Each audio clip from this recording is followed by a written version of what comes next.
Hello, everyone, and welcome. Today, we're going to be talking about Chapter 10, which is all about family.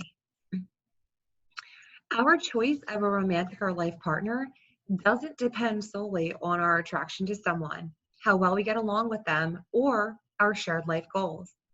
Whether we realize it or not, there are also legal and cultural factors that affect our choice of partners or a partner. Endogamy is the practice of marriage to someone within one social group. These social groups include things like race, ethnicity, class, education attainment, religious or spiritual beliefs, region, or nationality.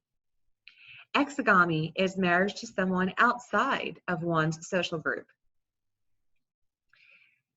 In our previous chapter, we talked about race.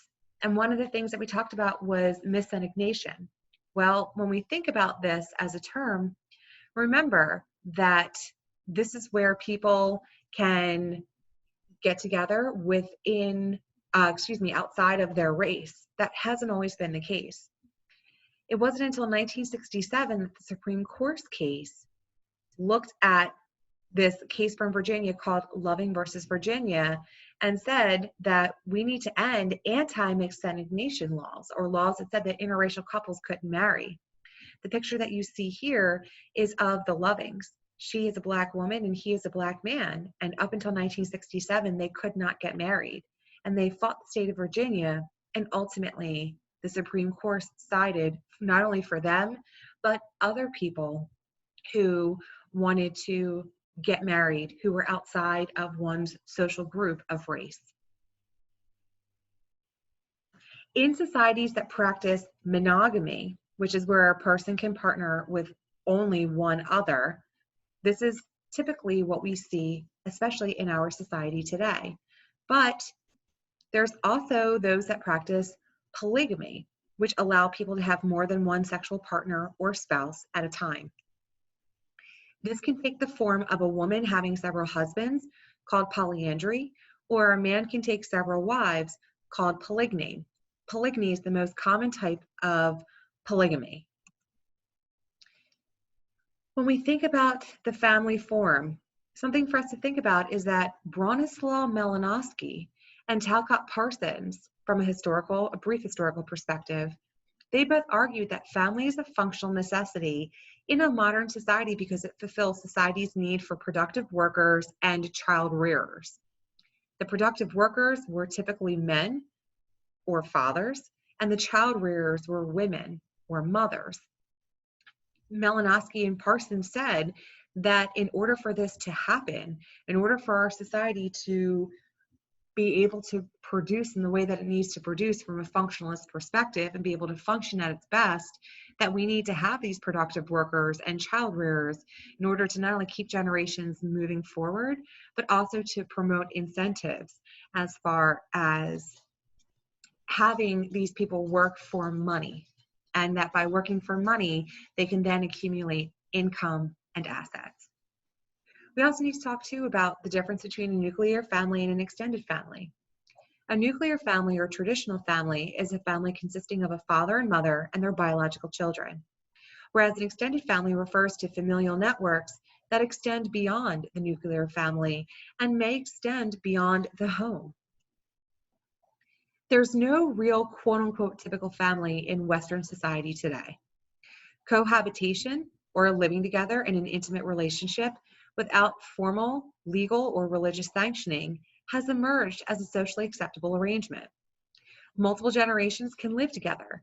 Families can consist of step-siblings and half-siblings. There are single-parent families, and there are individuals and couples who can choose not to get married and or not to have children. As we just talked about, with cohabitating or living together in an intimate relationship without formal legal or religious sanctioning, something to think about is that today, about 25% or 1/4 of all never married Americans between the ages of 25 and 34 are in fact cohabitating. One of the leading, or I should say two of the leading reasons why people choose this, number one, is for financial reasons. When people cohabitate, they typically share living expenses, which means that as an individual, you are not going to incur as much burden in your living expense. When you share it with someone, you can share it equally, or you can share it based on income, or you can share it however that couple chooses. And two, for many of them, people are now considering cohabitating as a way to get to know someone before considering or engaging in marriage, to ensure that this is someone that they do want to live with. So they look at cohabitating as a way to practice what it would be like to be married. The next section of our book looks at a historical divide between the public and private sectors, looking at keeping it in the family. The pre-industrial family functioned like a miniature economy. Everyone worked to produce the food, clothes, and other items the family needed to survive, and this work took place in or right around the home. Pre-industrial families tended to depend heavily on what we call kinship networks, which are strings of relationships between people related by blood and marriage. These networks weakened as families became more mobile. Early modern families depended heavily on these kinship networks. And something for us to think about is that as we moved from the pre-industrial era towards the industrial era as we know today, that these networks help to not only support each other in a number of ways, including physically, familially, financially, psychologically, emotionally, and in some cases, in exchange for, if you babysit, then you get a place to live. The other thing that these types of families do, or these systems, is that there's strength in numbers.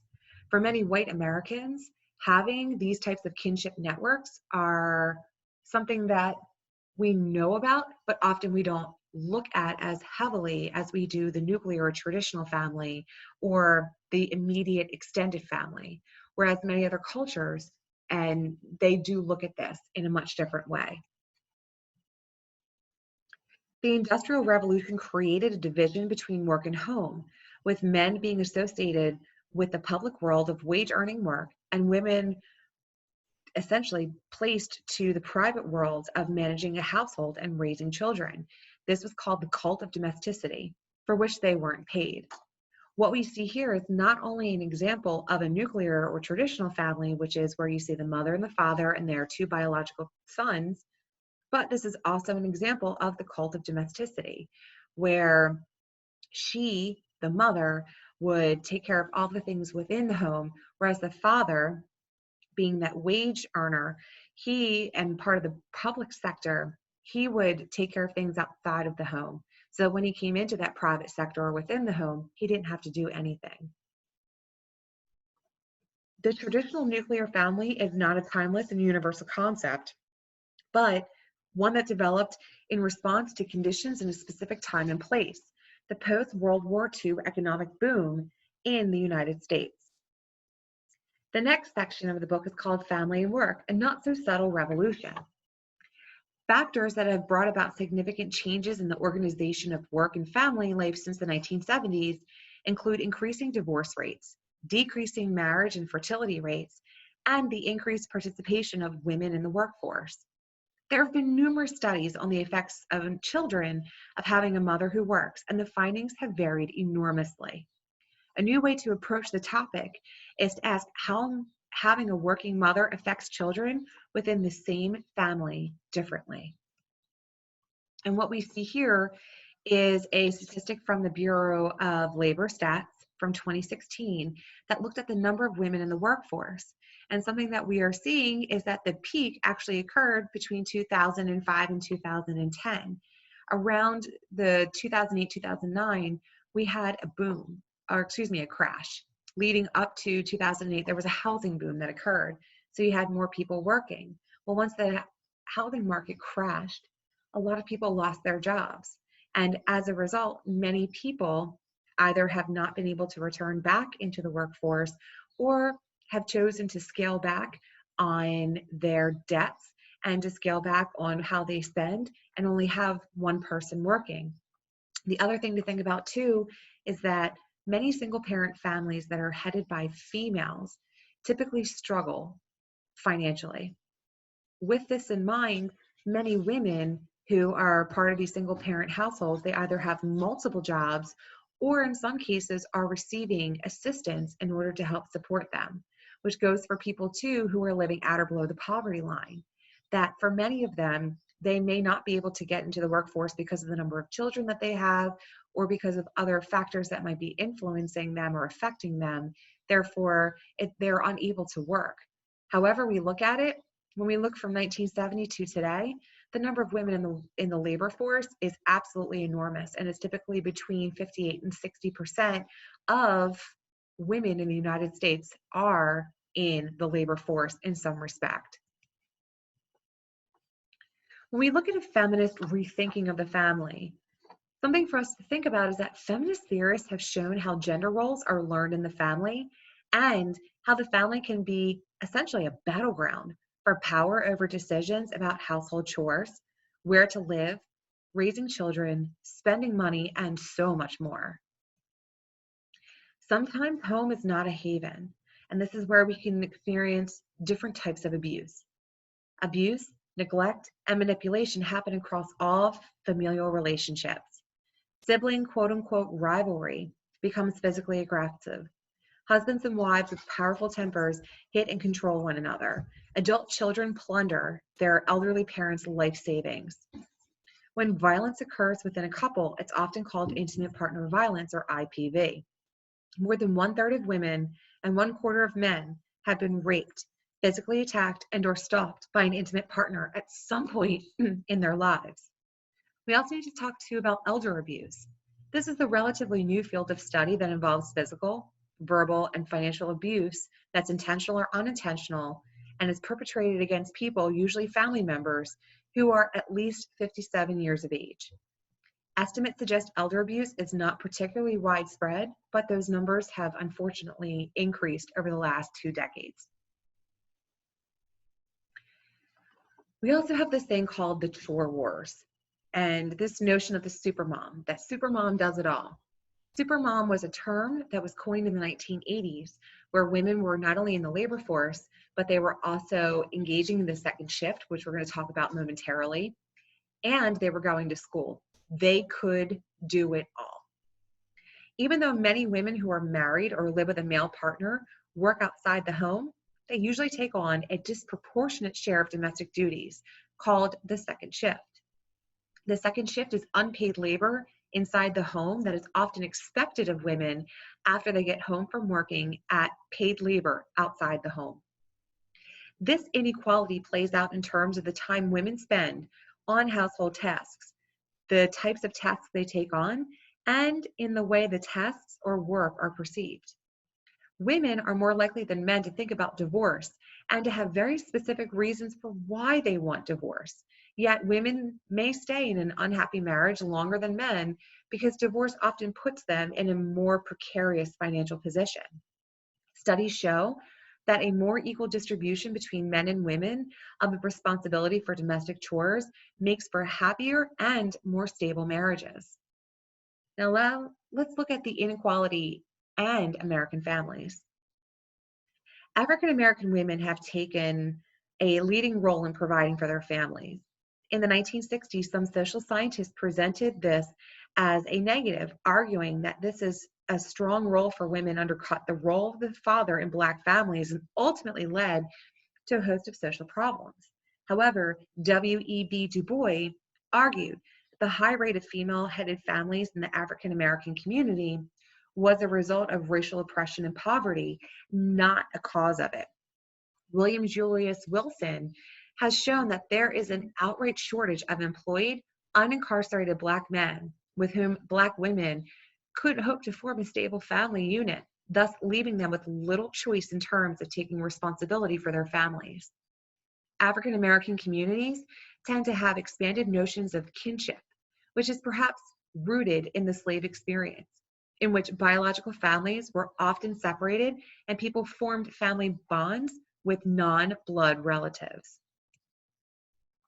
We also see inequality with Latinx communities. Latinx come from so many different countries and cultural backgrounds, but some characteristics can be defined as common. Some of these include a strong family and strong community ties, adherence to traditional gender roles and gender scripts, where men are the head of the household and they engage in patriarchy.